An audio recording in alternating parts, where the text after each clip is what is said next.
A boor cannot be a sin-fearing person. What's a boor? The Rambam explains a boor is a person who has no Torah knowledge and no good character traits. Such a person, how are you going to expect him to stay away from sins?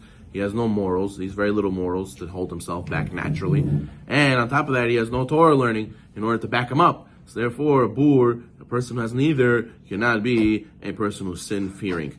Then, v'lo ma'aretz chasid, an unlearned person cannot be a pious person. A person says, I want to be super religious. He goes and he's chazer b'tshuvah, he agrees, Torah is emet, Moshe emet, he wants to keep every single mitzvah from A to Z. He comes to Nis Minyan, he goes to mikveh every day, he wears the two tefillins like he sees everybody else wearing, and what happens? He says, that's it, I'm a chazer b'tshuvah, I am a tzaddik. And what happens? He doesn't learn though. He doesn't commit time to Torah learning in the morning, in the evening, and therefore what happens? He's still an unlearned person. And then what? God forbid, after 120, if it continues like this, you're going to go to Shamayim, they're going to say, you broke Shabbat, you ate not kasher, you didn't do the laws of Nidah, this. And they said, what? What are you talking about? I'm a super religious man. I kept all the mitzvot. I always kept Shabbat.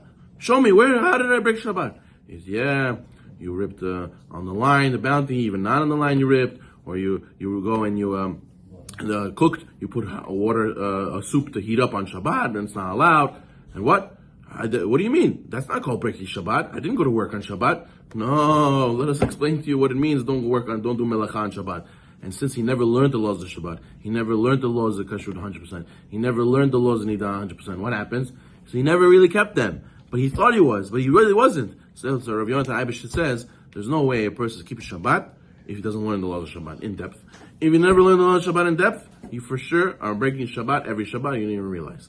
But you do so many things that you don't even think are melacha. It might be melacha. Because how are we supposed to know naturally what's melacha if you didn't learn? There's no way you would know. How? You could guess. In your mind, you naturally already know what the Torah says. You have to learn what the Torah says. So therefore, that's why the Mishnah says, Ama'aris, person who's not learned, how is he going to be Hasid? Tzaddik is someone who does letter of the law. Hasid, he thinks he's doing beyond the letter of the law. You can't be a person who does beyond the letter of the law if you don't even know what the letter of the law is. So therefore, a person has to make sure that if you want to be really chazer b'tshuvah, you want to be a fully religious person, that means you have to dedicate time to become not an Ama'aretz anymore. What's an Ama'aretz? A person doesn't dedicate time to learn Torah learning, and therefore he stays non-knowledgeable. How are you going to become knowledgeable? Only by learning. What? You want your kids to be knowledgeable? You send them to yeshiva, right? You don't know how important it is. If you never went to yeshiva, so you also have to go to yeshiva. You also have to go learn. You also have to catch up. So therefore, a person has to know that if you want to be fully religious, that involves learning in the morning and the evening daily.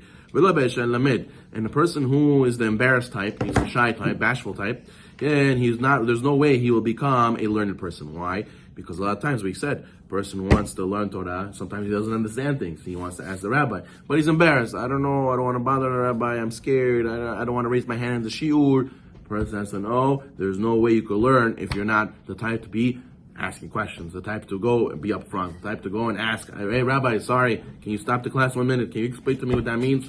Person who was embarrassed type, there was no way he'll be able to become learned.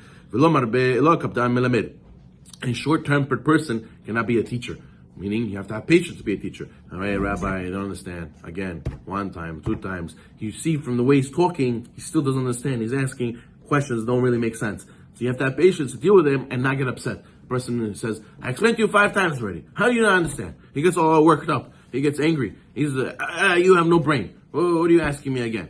The person like that cannot be a teacher. The Gemara says there was a Tana, he taught his student 400 times till he got it. Imagine I tell you, on Shabbat, you're not, one of the 39 melachot is cooking. You're not allowed to cook on Shabbat. What? Rabbi, I don't understand. On Shabbat, one of the 39 melachot is cooking. You're not allowed to cook on Shabbat. Rabbi, I still don't get it. Again. Like this, 400 times in a row, explaining, that's one line, one halakha. Imagine everything you had to teach him like that, till he finally got it. So much patience. How much more so a parent to his child, he has to have such a patience to explain to him again and again. You have patience with family members, you want to rebuke them. How many times I told you, this is not allowed, oh my god. So what happens? This is a person who can't be a teacher. You have to teach, to be able to teach, you need to have patience again and again and again, because it's not built in one day. People don't always understand the first time.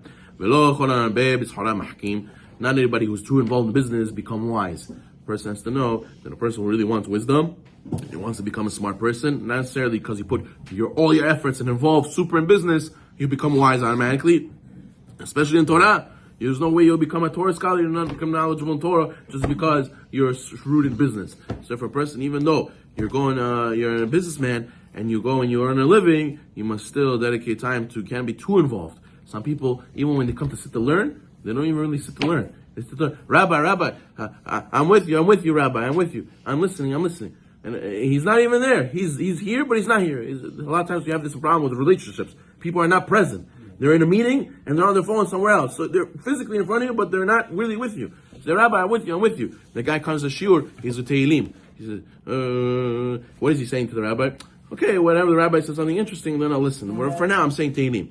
It's not respectful, first of all. And second of all, you're not present. You're not fully listening. You might misunderstand something. You might make a mistake. So therefore, a person is too involved in business, too involved in all the things. Even when you're learning, you're too involved, your head is not here. There's no way you could become